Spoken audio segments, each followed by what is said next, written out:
Hi everyone, welcome. Thank you so much for joining us tonight.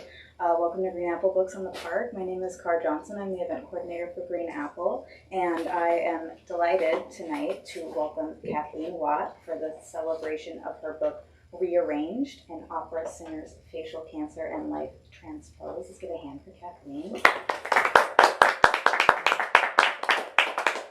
Kathleen is also joined tonight by Dr. Claire Unis. Give a hand for Claire as well.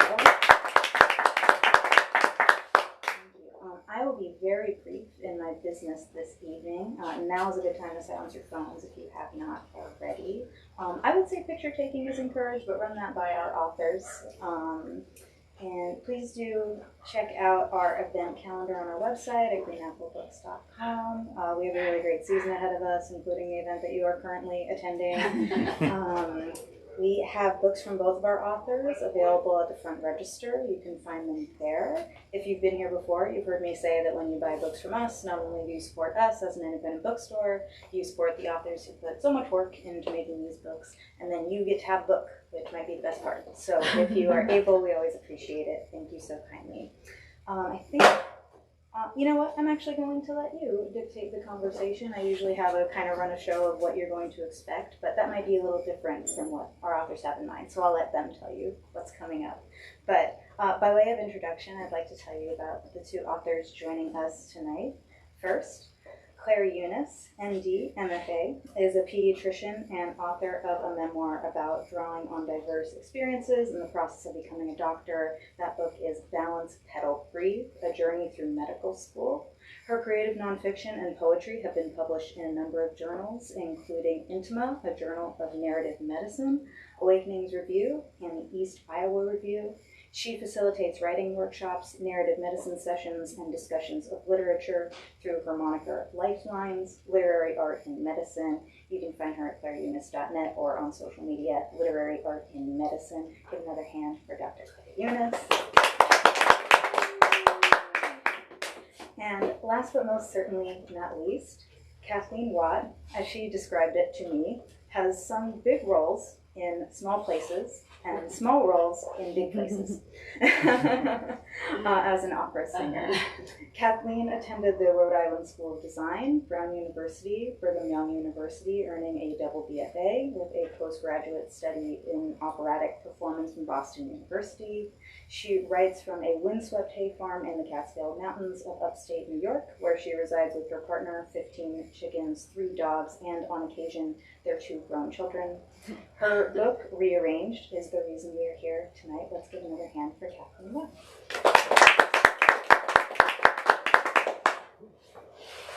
So Kathleen's going to start with a reading. Yes, I made this choice based on a question I often get about why I did the book and how I came to it.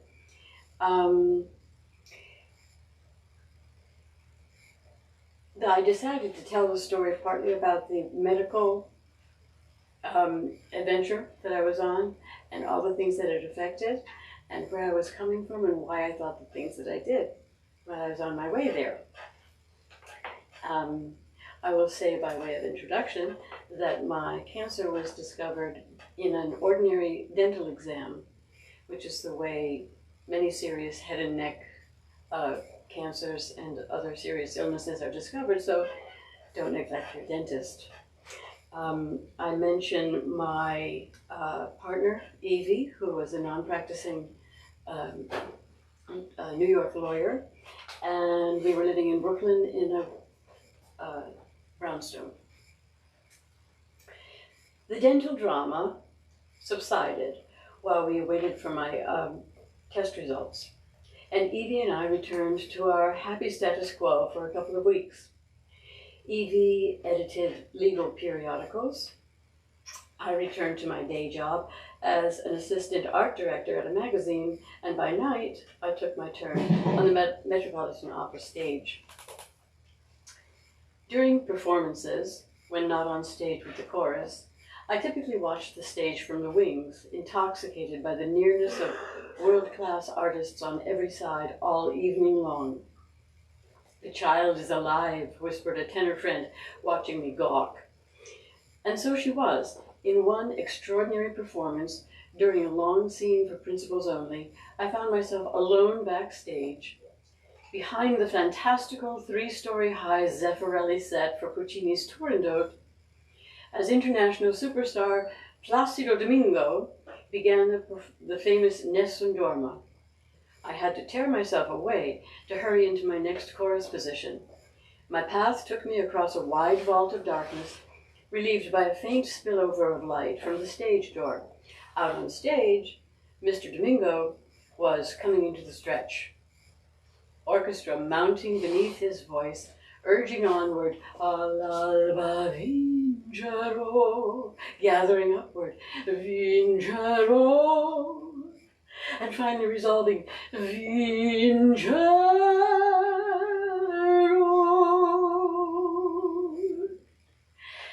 A resplendent coda by Puccini follows this, but the audience didn't wait for it.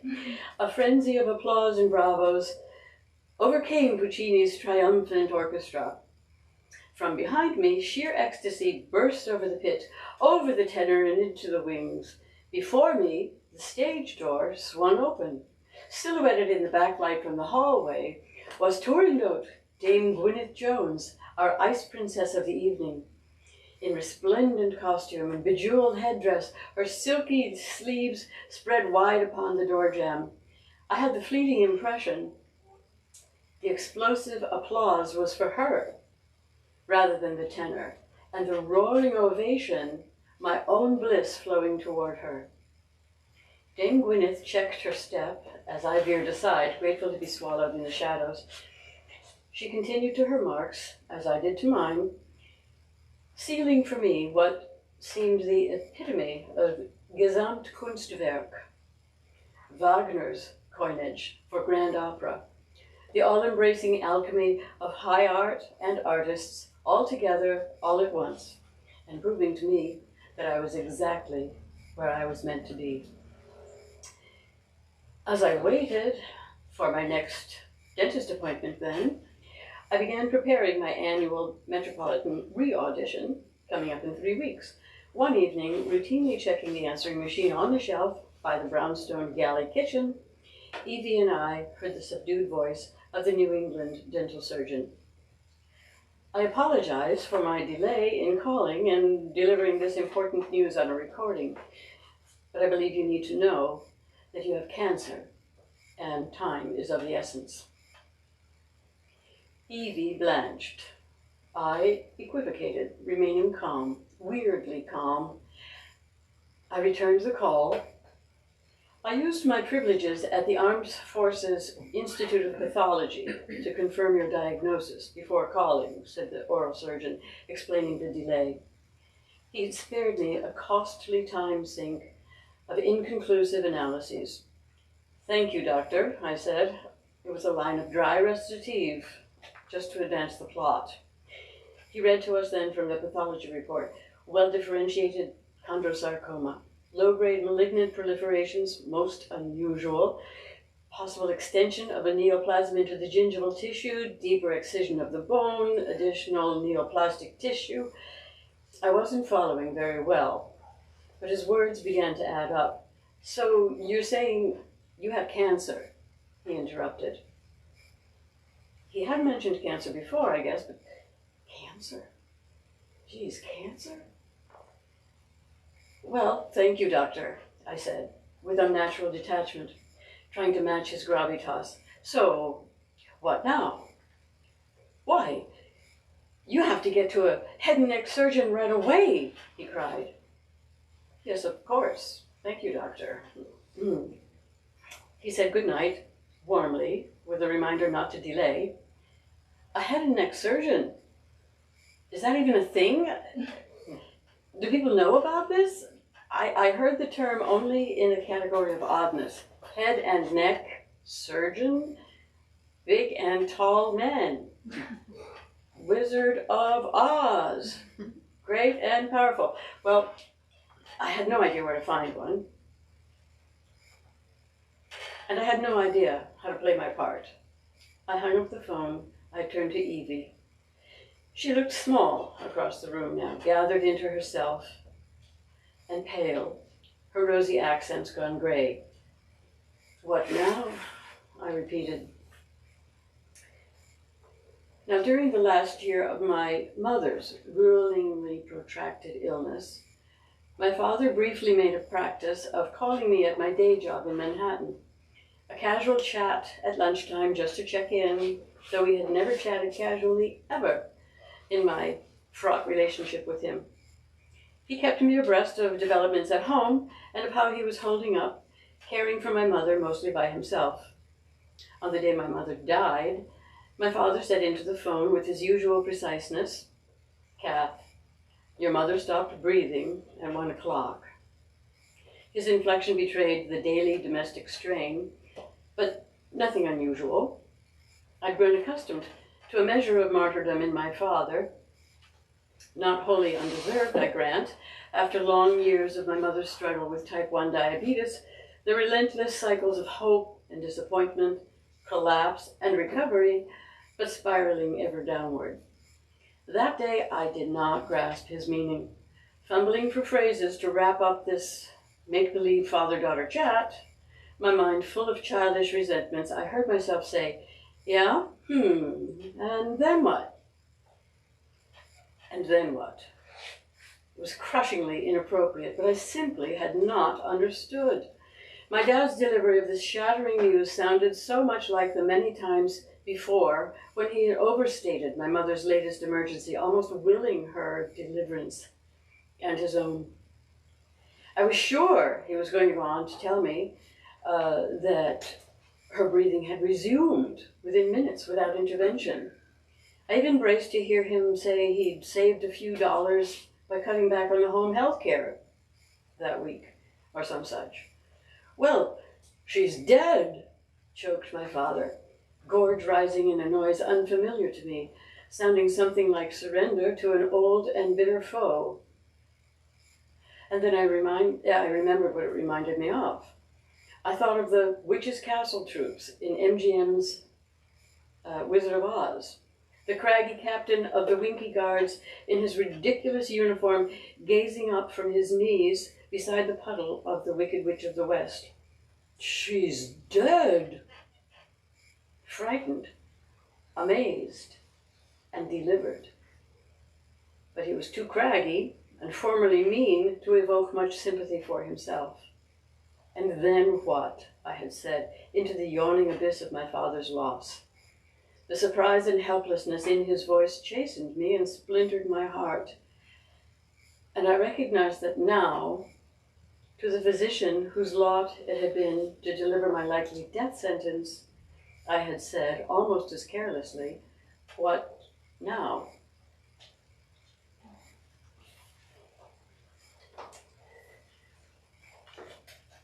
So what we are doing today is putting Kathleen's book and my own in conversation. This is paralleling the mission of narrative medicine, which many of you have likely not heard of before. Narrative medicine is a practice that's intended to create connection between people through the act of close attention to story. We both wrote about our journeys. We both wrote memoirs, and our journeys obviously were very, very different. And yet they transformed us. And so memoir is very much the story, not just of what happened, but a story of transformation. I have just a short passage to read to start our conversation.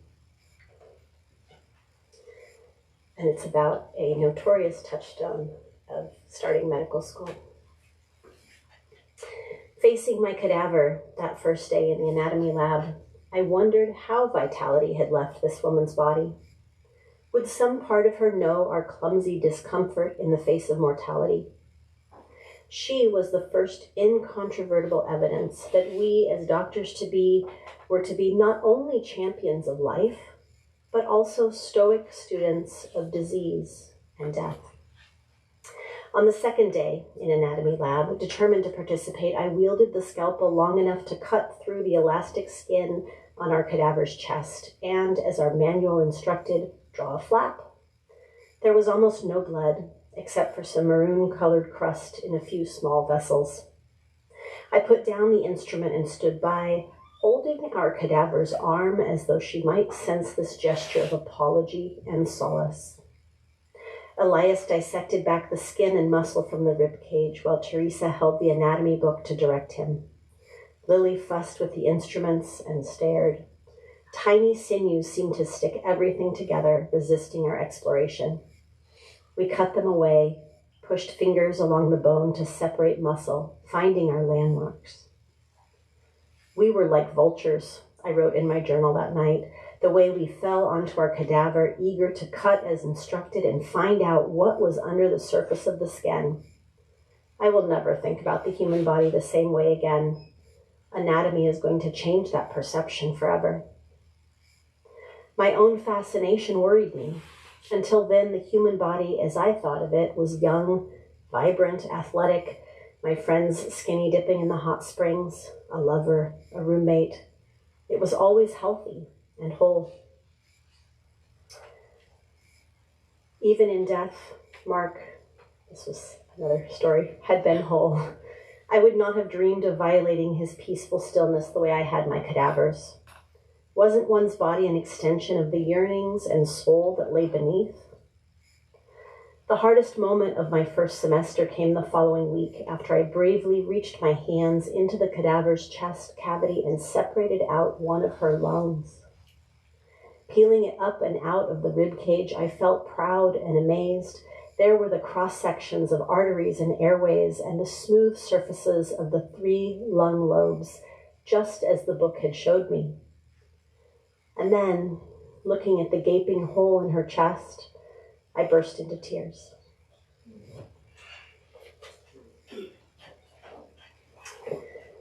So you can see how early in medical school the depersonification begins. There's a real separation of person and personhood from the body when we talk about anything surgical or operating. I was hoping Kathleen would read to us next from page 64 about what was ultimately deemed a seductive defect by the surgeons she chose to operate on her.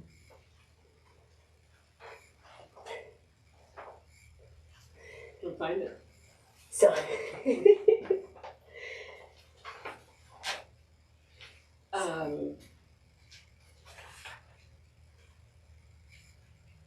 what made these cases both difficult and irresistible to my blue ribbon team, even more than routing the Big C, was the exotic allure of facial reconstruction.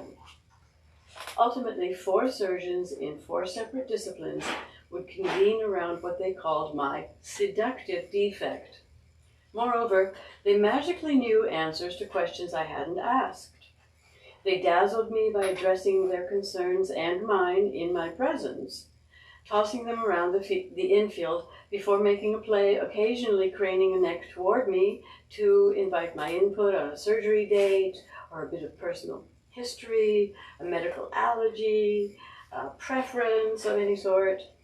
The chief's persuasiveness especially lay in this quality of communication. He was well aware of it, too. From the outset, he let me feel I was part of the team, wooing me with courtesies, indulging me my lay hypothesis. He drew me into the enterprise, inspiring in me the courage to commit to my role on the table in a measure equal to his, always to be ready, mentally prepped, and willing to show up. We all need to achieve a level of comfort here, the chief concluded, across the examining table to me, and then to Evie, my sine qua non. I released myself into their care as though easing into a bath of uncertain warmth, grateful to rock in the eddies of their debate and their enthusiasm for the challenge of my seductive defect. in fact, one of the things that comes through in Kathleen's book is that she is constantly trying to make sure that she is an attractive patient, or a patient who is doing her part in the whole production or the many productions that are to follow. And what's, I think, important for those of us on the medical side is to recognize that this is such a common phenomenon, that patients are auditioning for the role of the perfect patient to some extent. And also that they are choosing us, if that is what happens. And there's a great section in the book that we aren't going to read because it's a little bit longer, about how Kathleen chose her surgical team and compared how she was treated by them. So there's an element of auditioning on both sides. Mm-hmm. But the part I'm most excited to hear you read, I already told you, I want you to read this on page 77, is a part where she's getting ready to go in for surgery for the first time. And I would describe this as she's kind of constantly auditioning for surgical success. But this is, I think, a beautiful passage in which that parallel to her preparing to audition for opera and preparing to become a surgical patient are just so beautifully paralleled. Between the mild sedative in pre-op and the heavy-duty anesthesia coming next, I had several long moments for free association. I was scheduled to go under the knife on an April Tuesday at the very hour I had planned to sing for my spot in the Metropolitan Opera Chorus. It was to be a particularly important audition, as a rare full-time slot in my voice category had opened unexpectedly, and I was in the running. I was the right age. I had my high notes. I was peaking. It was my turn.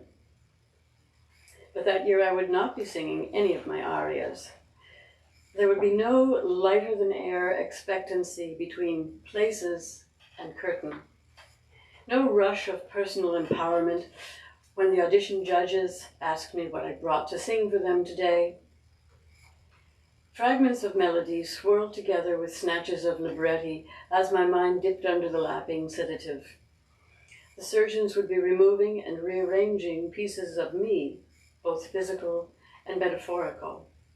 I only hoped they would be able to leave me a little of the music.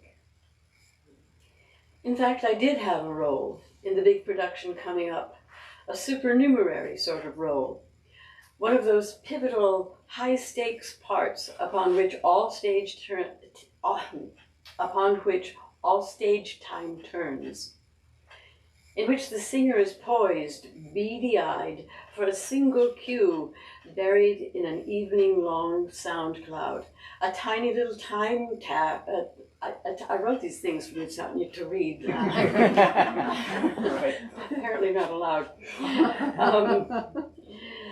So one of those pivotal, high-stakes parts upon which all stage time turns, in which the singer is poised, beady-eyed, for a single cue buried in an evening-long sound cloud, a tiny little time target, for a single solo line that would pass without mercy for an unfortunate tickle or a miscounted measure. La Traviata's big Act 2 party scene, for example, concludes only after an otherwise inconsequential servant shows up with a solitary line, the classic "La cena è pronta," dinner is served. His only line all night long. But it must come when it is written, because it cues 6 principals and the entire chorus to exit the stage. Yes, my role would be crucial. The show depended on it. I would be there, on my gurney in pre-op, closing my eyes in a last light-headed tumble toward the main stage at the end of the hall. The sensation felt viscerally familiar. This long moment, suspended in teeming darkness, exquisitely alone, prepared, costumed, poised to go on, and no way not to. I had learned my part. I had placed every pitch. I had coached and rehearsed. I had done everything that was mine to do. there on the gurney in pre-op, I hovered between lights down and curtain up. It was my time. I was ready. I love that passage. I think one of the things our books has in common is a tendency to really contemplate what we are going through as we're going through it and be very present in the moments as they happen. One of the things that you write about that fascinated me, I hadn't seen anybody write about this before, and I'm going to see if I can pronounce it, is the concept of anamnesis. Hopefully I'm saying that right. No? I think that's right. Which is the sensation of experiencing something that you couldn't possibly have experienced before.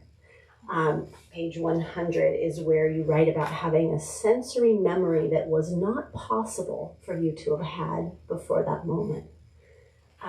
Later, a section she's not going to read, she has a similar experience when she finally gets to go home from the hospital and takes an ordinary bath that suddenly feels extraordinary. An example of sense memory coming back in a way that it had been completely forgotten. But this section is extremely intriguing because she had sense memory for something she had never experienced before.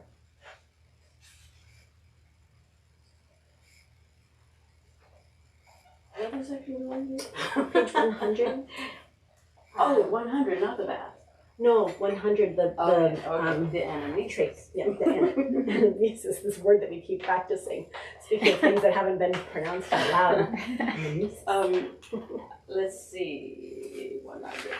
I'll just say for a moment that I had complications in my original reconstruction, which was in the same operating period and in the same operating theater as my initial resection of the tumor.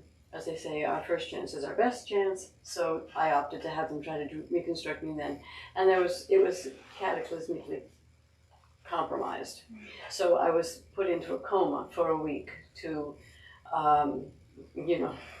not interrupt them while they tried to save my life. And when I came back, I began knowing the world anew. But I also had a strange sensation. This is in my chapter called Déjà Vu. I had an unnerving knowledge of things I couldn't have known.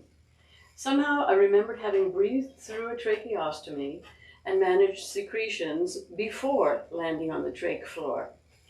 I had inexplicable foreknowledge of the nurse's tasks. I couldn't help comparing my present trach in my room on the trach floor to some prior experience where it was easier or wetter or colder or warmer. The last time I had a trach, insisted the impossible memory. I kept hunting for the source. It was maddening because I knew what I knew. Philosophers have contemplated phenomena like this for centuries. Plato, for one, framed what he called the theory of recollection, or anamnesis, whereby humans are born with some basic concepts hardwired. Certain kinds of knowledge, goes the theory, are either innate or previously experienced in some other dimension of existence, such that real-time learning is actually a process of gradually recalling unknown knowns, which are then borne out by sensory experience. Was that how I knew what I knew? The night they took me back to surgery to save my life, they also sent me into a week-long oblivion, which drew a line of demarcation at the wild frontier of my new life. There had been those few hours of semi-consciousness in the ICU when my outcome was still a toss-up. I had opened my eyes upon the beautiful faces of my darling Evie and my darling sisters, Christina and Marky. I would have dozed off confidently, their pretty after images burned into memory, had they not presented me with a clipboard and put a pen in my hand to sign my consent to reoperate. Perhaps the night they took me back to surgery was a slice through my reality, which so partitioned my consciousness, I perceived it as belonging to a separate life. Was that how I knew what I knew? Perhaps like so many coronal and axial scans in slices of cataclysm and of miracle.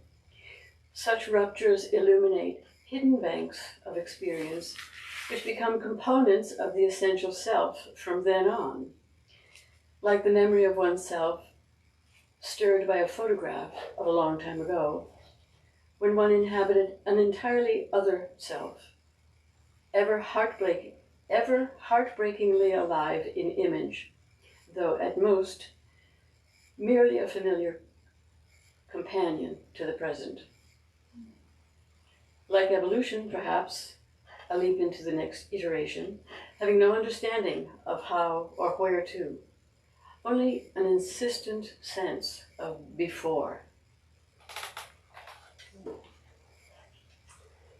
My own experience of anamnesis had manifested probably most obviously during a clerkship in which I was following an obstetrician gynecologist around. And during the 6 weeks of this rotation, I kept feeling like I was pregnant. And so I'll read just a little part of that where I made sense of why that might be. I had been thinking about the fact that a fertilized egg, just one cell, can become a whole living baby, that one cell becomes 2 and 2 becomes 4 and 8 and 16, and then somehow those microscopic packages of DNA start to differentiate into the precursors of almost identifiable elements of the creature that might emerge 9 months later. That was a true miracle. Something no bigger than an idea could take on a life of its own, if protected and nurtured long enough to get there. A fetus leaches what nutrients it needs from the bones of its mother, saps iron and protein from her cells. To become a life, it pilfers small gifts from hers. A woman's body changes and expands to accommodate this growing idea. She sleeps more or sometimes less. Her body is hijacked by this conception, and no matter how much she wanted it, she sometimes resents this coup over her previous existence. All this for the hope of what may be a healthy, living abstraction come to life. But many ideas never take shape at all. In the lingering afternoon sunlight that accompanied me home each day, I felt a deep-seated sense of unrest. My belly felt queasy, my breasts heavy. My mind swam with images of the day's events, conversations with Dr. Hunter, a 16-year-old screaming as her body gave birth, a 50-year-old former ballet dancer with malnutritional scoliosis. In those introspective hours, checking in with the pulse of my life, I sometimes imagined that I felt 2 throbbing heartbeats instead of 1. A second cadence offbeat from my own clamored, do, do, do. Faster than mine, almost anxious, it reminded me how quickly the moments scooted past me and were lost. In that sweet auburn light, shadows stood in stark relief. Beauty seemed almost unbearably temporary. I hurried to write down the flutter of ideas that unsettled me, to try and pin a finger on fleeting self-discoveries. Do, do, do, it insisted. I loved my hours in clinic, felt pleased as I grew comfortable performing exams and delivering babies, sharing newfound knowledge with other women. The throbbing was little more than a murmur, my own voice humming contentedly. Maybe I was pregnant after all, with an occupation that grew silently most of the time, but thrashed inside me when I lay down to think.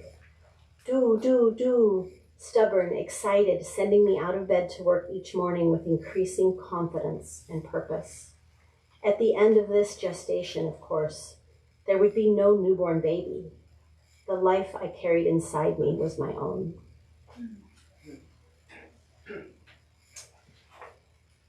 Both of us were on the cusp of something, but very different somethings. I think it's also a wonderful parallel that both of us were sustained by the arts in various ways. And before we started this discussion, we were talking about the importance of creativity and the need for it to come forth in some way. And the redirection in Kathleen's case from opera toward writing eventually. But as we were going through these major transformations, creativity was incredibly sustaining, even if just as we drifted off to sleep. Right. I wanted point out something really interesting about this word anamnesis is when I looked it up, because I'd never heard the word before, the second definition of it is actually a patient's account of the medical history. How interesting that this same word has that very narrative medicine worthy definition, as well as this recalled sensation or sense memory that couldn't have happened before. I thought that was so intriguing. So the next thing we're going to talk about is the language of medicine. And you wrote a great passage about how almost seductive the language was and how the misunderstanding of it played a role. My first encounter with it was realizing that language in medicine can be very othering for a patient. We use terms that patients often don't understand. And there was a part of me that recognized when I started to talk about patients instead of people, or limbs instead of arms. This is an excerpt from my journal. It's just a short paragraph. I wrote, "Physicians speak another language, and I will learn it, but I do not want to lose my mother tongue. Mine is a poetic language that creates truths where there are none, describing my heart's imaginings as though my mind does not exist. I yearn with my fingers, hate with my stomach, which, contrary to my anatomy book illustration, is centered just slightly below my navel. I love with my lungs. My body is mine. Let no one teach me to believe it is just like anyone else's, nor that medicine can replace intuition." That was my first fall in medical school. Kathleen, I was hoping, would read to us of her first encounter with the word cachectic, page 204. Thank you. This is the cute. I just thought this was a great little section.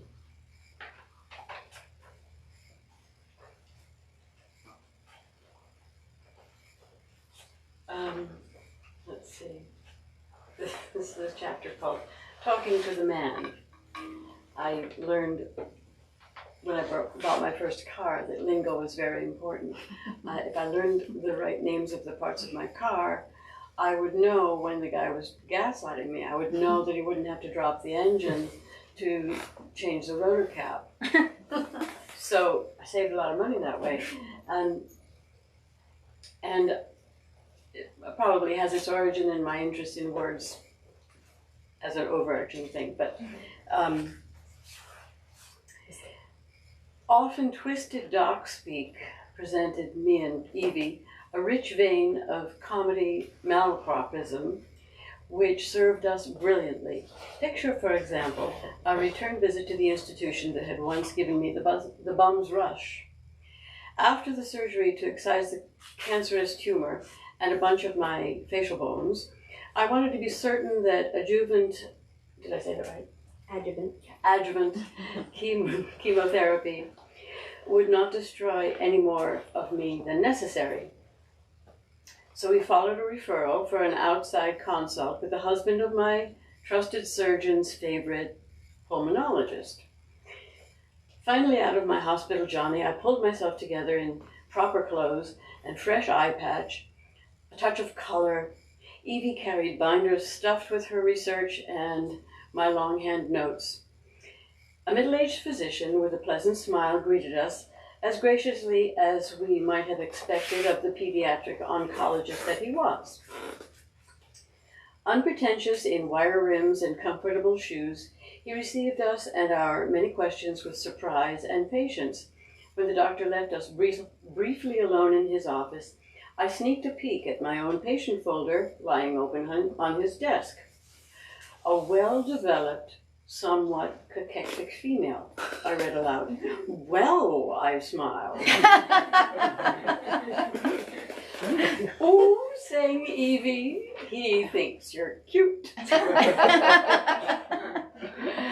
Though he was not the first to remark on my positive attitude, he was the first to describe me as coquettish, or something like it. I was glad I sparkled at least a little bit, because he also noted the gaze is not conjugate and a titanium mesh graft is visible through the skin. Once home, still aglow with this small flattery, I pulled out a dictionary to understand more perfectly his meaning in that word cachectic. Merriam-Webster, cachectic, medical, affected by cachexia. Cachexia, medical, general weakness and wasting of the body due to severe chronic illness. So, wasted, a well-developed, somewhat wasted female. How telling that we confuse these words so blithely, preposterously pleased with our conclusions. As the fullness of our comeuppance broke over us, Evie and I collapsed into gasping belly laughs. This dictionary definition of cachexia made better sense of his report that arrived in the mail, which suggested this may not be a lesion which would benefit from chemotherapy.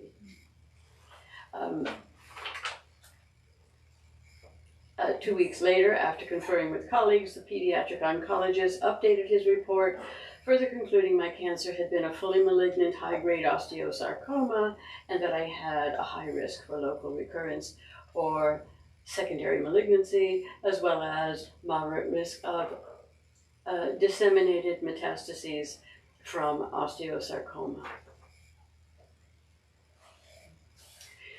But, proud flesh, granular, exuberant granulation, deep sulcus, gentian violet, blue rhino, distributor cap, top dead center, these and other common expressions acquire a shamanistic power, entering dreams in a hospital bed, opening concealed doors into unimagined chambers of self, spiraling into waking shadows, shadows of the vaguely metaphysical transformations they describe, and their portent of real-world consequences. So, cachectic. My own reflection on language happened when I first started on the wards. My first rotation was in pediatrics, and I kind of use the extended metaphor of being on a foreign exchange program for entering the wards as a medical student and being in what seemed like a foreign land. So I have just a brief reflection on that, and then I want to hear about the prep and drink, so we'll talk about that next. During my first weeks in Spain, I had to ask directions frequently. I understood the key building blocks of such instruction. Derecha was right, izquierda for left, adelante meant straight or keep going. I knew numbers, but not the words for city blocks, millas or kilometros to measure distance, though I hoped never to have to go that far. Edificio meant building. La Escuela de Lenguaje, the school for the study of languages, turned out to be an institution few people had ever heard of before. I asked directions multiple times to get anywhere, mostly because I couldn't understand a lengthy string of advice, and I was too ashamed to ask for more than one repetition. Does this sound familiar? I would smile and nod and try to look like I understood what I had been told, and then walk onward in the proffered direction until it seemed time to ask again. Eventually, when I saw the bank where I had changed money on my first day, I knew I could find my way to class from there. The days were always like this, a mixture of wordless stumbling between familiar landmarks and brief, polite conversations in a language I barely understood. I couldn't have known how well this would prepare me for being a medical student. I'll just stop with that because I know we're getting close on time. But one of the things Kathleen does in her book that I really enjoyed, this is page 120 that I'm hoping you'll go to, is she reappropriates a term that we use quite a bit in surgical terminology. Prepped and draped in the usual fashion appears in almost every surgical note to indicate that the patient was prepared for surgery the way they're supposed to be.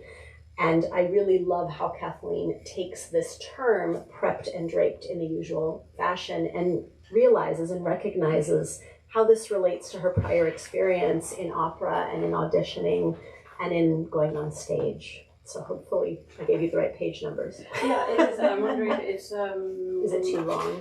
There's It also might be 304 was the other page that it appeared, if that's a better page to read from. While she's finding that, because I'm realizing that we are running short on time, I think there's a couple things that are worth pointing out here that Kathleen and I have talked about, and that is that whatever you're going through, whatever your journey, it's important not to look at it as this is a pause in my real life and then I'm going to come back to my real life. Your journey is your life, right? And the journey may be through illness and surgeries and procedures, or your journey may be through school and trying to become something else, but every moment is part of your actual real life. There's a point in here where she is talking about coming out of that coma and having the difficulty of just getting out of bed and being able to walk. And she points out that so much of what she was experiencing had nothing to do with her cancer, and yet cancer was the lens through which everyone was looking at her. What I appreciate about that is that really parallels an important concept in narrative medicine, which is the danger of a single story. We tend to define people by one element. You are a surgeon and therefore that's all you are. You are a patient, or you have cancer and that's all that you are.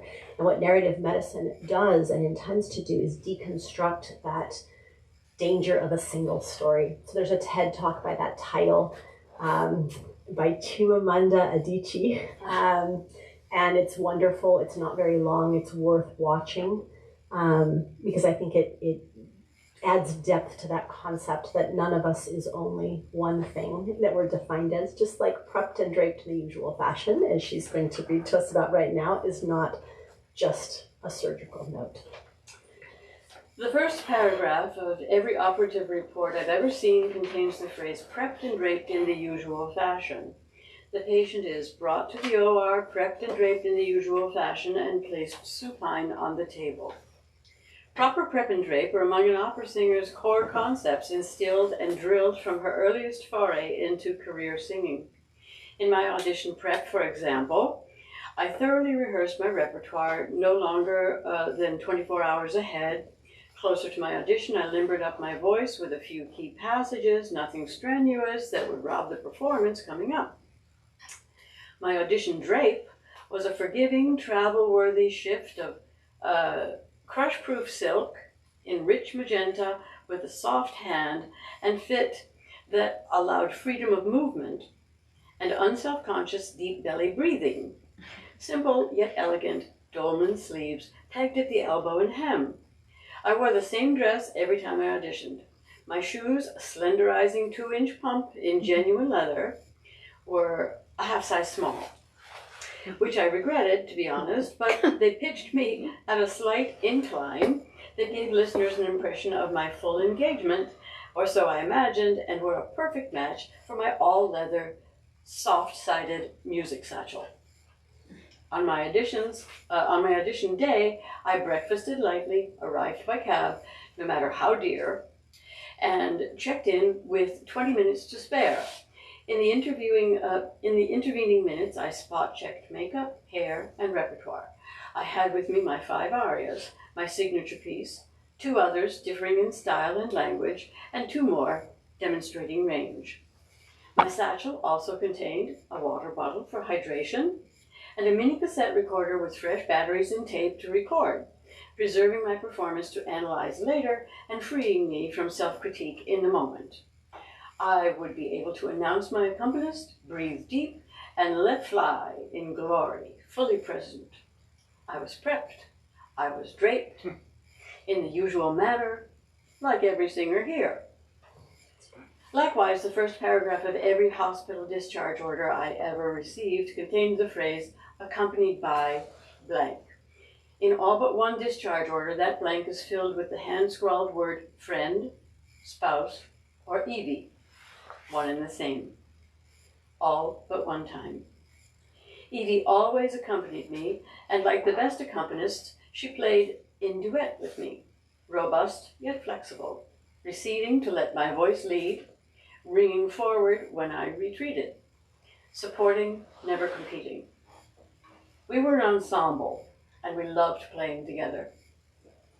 It would be wrong to say that fighting cancer with Evie was fun, But when we faced my cancer together, we discovered an undeniable persona greater than the sum of us, which nurtured and entertained us, like found art from the dump, a bauble in the rubble. I kept it where I could always see it.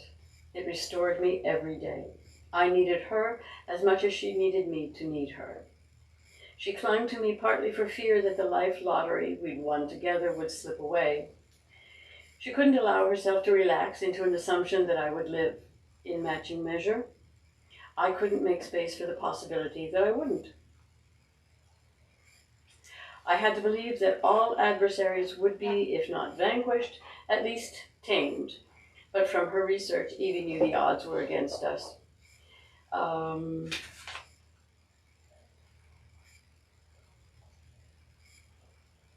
That covers it. I think so. I guess we've gotten the high sign from Car that we need to stop to take questions because we're almost out of time.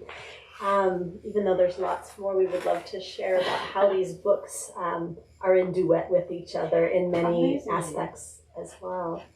Are there any questions that people have? Yes. How did you discover each other? Evie. Interestingly, Evie has resurfaced and taken a great interest and personal responsibility for getting the book out there and sharing the story. And she has done a global search for the combination of MD and MFA. So, there's not many of us. well, and it has unearthed some real jewels, just like Claire. People who are knowledgeable about medicine and or in some way involved in the medical humanities, or deeply passionate or invested in the illusion between not just the medical science, but where the medical arts are informed by all the other arts and vice versa. And so that's where Claire comes in, and I'm so glad. Me too. So they found me through my website and sent me a message, and I was like, oh, this one doesn't sound like spam. Yeah, we've been Zooming and texting, and looking forward to setting this up for a while. It shows, so. Well, we're going to be in Sacramento again day after tomorrow for twice as long. Come. No, so it's a great illusion and a great surprise, and one of the joys of having written the book. Isn't that true? The people that you get to meet and discuss with, and the experiences that you are privy to when people share how they relate to your book is really kind of an unexpected joy from it. Yeah. I've had a lot of surprises. Have you? The things that people pull out of my book to ask me about or comment on or relate to in their own experience have surprised me tremendously. And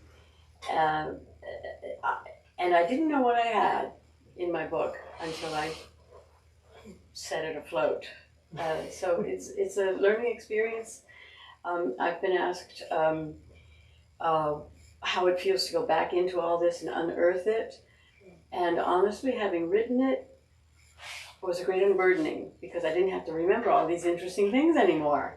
Now it's out there and I can share it, and I don't have to worry about keeping it in the back of my mind. And it's a completed calamity. It's a process that was long, tedious, challenging in every way, painful sometimes, but it had enough other things besides pain to be sustaining, and which goes to what you said about not putting your life on hold for a calamity like illness or grief or other kinds of loss, and being enriched by it for the life that continues after that particular emergent passage. I really, Go ahead. No, I think I was done. I'm not. I was just going to say I relate to that because I think especially early in medical school, I was really grieving the loss of the freedoms and the autonomy that I felt that I had before medical school, and that you really do surrender to some extent if you are going to get the benefit of the education and really learn what you set out to learn. And it would have been easy to keep focusing on the loss and not on all of the gains that are part of going through something like that. And that actually speaks to another thing that people ask me about, how do you get through it? How do you get through it? And one of the, I think, one of the giant steps forward for me was to realize that it was futile to resist. So, and I wondered what I could get out of it. I would be the primary winner in this contest if I would give over to it. And the sooner, and this is what I tell people who are facing hospitalization or a big challenge that's going to, require that they eclipse other things for the duration, the sooner you can embrace that and not resist it, the sooner you can be present for it, and you get to sidestep all those emotions, those negative emotions like resentment and self-doubt or reconsideration. The sooner you can give up resisting with all your strength and with all your might and with all your passion, the sooner you can move forward with what you really want.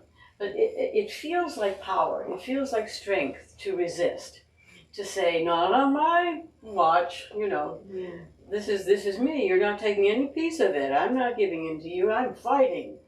And, you kind of get nowhere until you say, I'm here because I'm here. That's all there is to know for sure.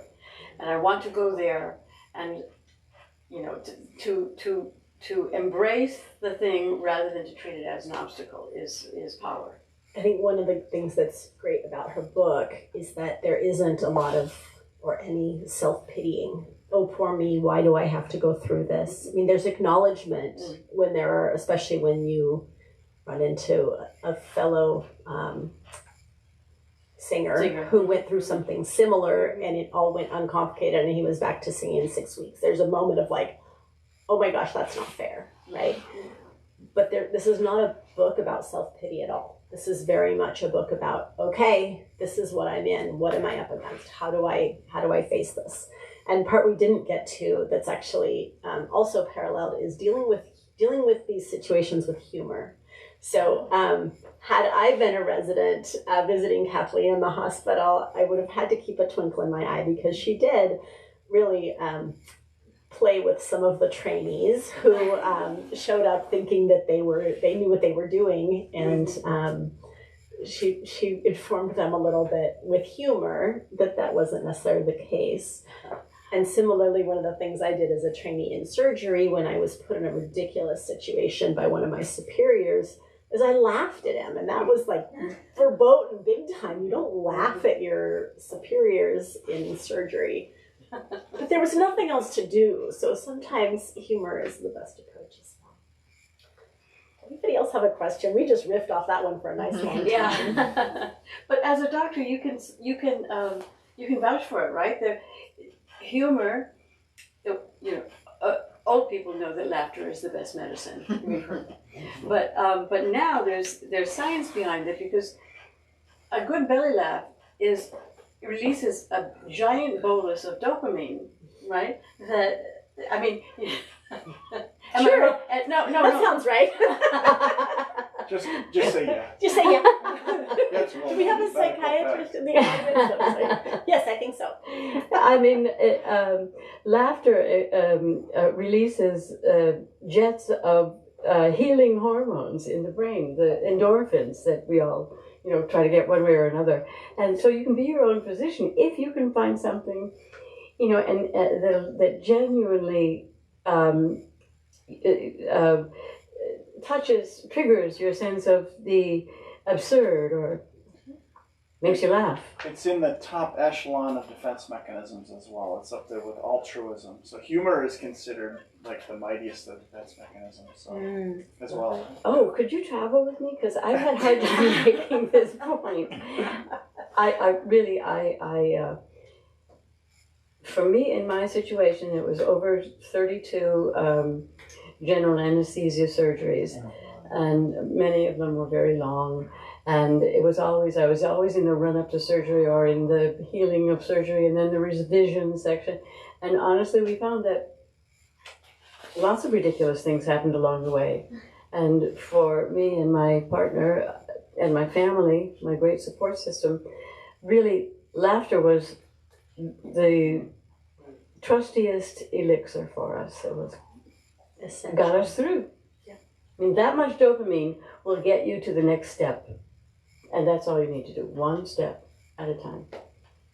And I think in medicine in general, humor between doctor and patient, obviously, we're not joking. You have to have a real conversation. Right. It's part of a real relationship. And I want to ask you a question about when you met with the surgeons the first time, and you sort of saw that they were, they're your team and they're choreographing, and it seemed like in a positive sense. But I was thinking about the fact that all of us, any professional we deal with, there's an element of faith that they're going to be able to do what they're able to do. And I felt that it was essential that you felt that some kind of connection to them as well. Because surgeons have the stereotype of being sort of a dry, distant, arrogant personalities, but that's not really always the case. But you wanted to connect with them, and that's why people want to be a special patient, because you're going to get better care. But it's just human nature. And you are actually, you're hedging your bets, I would say. If the doctor goes, I really like her, a surgeon, I don't know, but subconsciously doctors will go the extra mile for you. Well, I had two grossly different situations. I was not able to take the first consult of my choice, so I went to my second consult and I rescheduled my preferred institution for after that. So I went to the first one. And she's starting to hold up the sign. I'll make it short. The institution of my second preference was my first consultation. And they all assembled. It's the one that I read to you about and made me feel like none of my questions were superfluous. They told me what they wanted to do. They wanted to introduce me to another patient who had had the same procedure. They described it to me, on a mechanical skull, exactly what they were going to do. So I had some idea what was possible and what this particular institution would try. I knew that the cancer was operable, that they could get all the cancer. It was a contiguous tumor. They could take it out as long as I was okay with them taking out all the bones that it also touched. And that the reconstruction would be the key part. So I took all that information and I went to the institution of my first preference for my second consult. And I took some of these facts with me, and I said, now, I know you can get all the cancer, but about my reconstruction, he said, oh, you can't be reconstructed. And I said, well, but let's say I could. Would you have to take the zygoma? The zygoma is the cheekbone, comes in two sections, the zygomatic eminence, which is the cheek part, and what they call the zygomatic arch, which is a bony strut back here that's connected to the rest of the skull. And if you can keep it, you can hang things off it. So it's a good thing to be able to keep it. So I said, are you going to have to be able to take the zygomatic arch as well, or just the zygomatic eminence? And he said, oh, the zygoma goes. And I said, well, I know that. But what I was concerned about was whether or not you would be able to, he said, well, I'm not going to teach you surgery. And then he directed me to his PA to book my surgery. Come into my OR and we'll talk, let me take care of it. So I had those two gross, and then I said, well, they say that they can do it. And he said, well, the man you're talking about hasn't done that in years. They can't do what they're saying they can do. So I went back for a revisitation with my institution of my second choice. And I said, well, what about this and what about that? And he said, you haven't made a prosthesis for, this kind of patient in 20 years. He had one in his hand and asked me if I'd like to meet the Gonzalez boy down the hallway who had had the surgery they were proposing for me, which was brilliantly successful on him. So I had two grossly different experiences about that. And I think you can guess which team I wanted to please. But that's great to hear you corroborate that, because that was certainly my experience. Thanks for asking that question. Sure. I'm going to add just a little something to that, and that is that often when we clinicians are feeling a little self-pitying, we wonder whether our patients care nearly as much about us as we care about them, especially in primary care. I will go to the mat for my patients. I probably care too much, and someone has had to tell me, you probably shouldn't care more about their health than they do. And that's maybe debatable, but reading this book sort of reinforced for me that isn't always true, that clinicians care more than their patients. And I think that one of the things that is shown over and over again is that Kathleen really put quite a bit of faith in her surgical team, and she was quite faithful to them as she went through these procedures and investigated, speaking to other surgeons about other procedures. She brought them back to talk to her primary surgery team, which is quite remarkable and not a model of care that most of us get to experience, especially in today's fragmented healthcare system. In fact, I'm not sure it would happen now as it did in the 90s, but who knows? And I know we have to wrap up because Kara's giving me the highest sign back there. So, But we get good questions. We love to talk. So we're still here. Please come talk to us if you want to. And Yeah. Thank you all so much for showing up. It's wonderful to have an audience. So thank you. Really appreciate it. Thank you so much. Thanks. Can we give one more hand to Kathleen and Claire as well?